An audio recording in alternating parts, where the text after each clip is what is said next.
அப்பாக்கு நான் வந்து ஒரு டீச்சர் ஆகுனது ரொம்ப பிடிக்கின ஓகே. விஷயம். அது அப்பாவோட ட்ரீமா இருந்திருக்கு உங்களுக்கு. அப்பாவோட ட்ரீம். ஆக்சுவலி நான் டீச்சரா இருந்தேன். ஓகே. எப்படின்னா இதுவும் யாருக்கும் தெரியாதுங்க.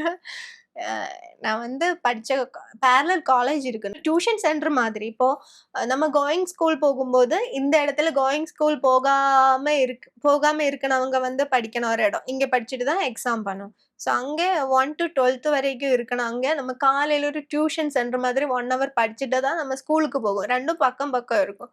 ஸோ அந்த காலேஜ்ல அது பேரலல் காலேஜ் மாதிரின்னு தான் நம்ம சொன்னது. ஓகே. இங்க எப்படி எடுத்துக்கோன்னு தெரியல. அந்த டைம்ல அந்த ஒரு பேரு. அங்க நான் டீச்சரா வொர்க் பண்ணேன். ஓகே. எந்த சப்ஜெக்ட்டுக்கு? அ எல்லாமே அது வந்து ஓப்பன் அண்ட் +1, +2 பிசினஸ் ஸ்டடீஸ் அந்த ஓகே. மாதிரி. நான் வந்து காமர்ஸ் தான் எடுத்தது. ஓகே. ஸோ நான் படிச்ச விஷயம் இங்கே. ஸோ அதெல்லாமே அங்க நான் டீச்சரா தான் வொர்க் பண்ணேன். ஆனா வீட்டில நெறைய ஸ்டூடண்ட்ஸ் இருந்தாங்க. என்னோட காலேஜ் டைம்ல எனக்கு வந்து கிட்டத்தட்ட ஒரு 25 ஸ்டூடண்ட்ஸ் வீட்ல இருக்கும். ஸோ அதனால டீச்சராவும் வேல பார்த்தேன்.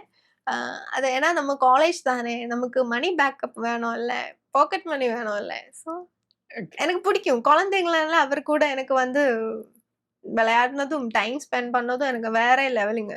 நான் அவர் கூடயே இறங்கி சேர்ந்து பேசுவேன். ஸோ அதனால அந்த வேலைய நான் பார்த்திருந்தேன்.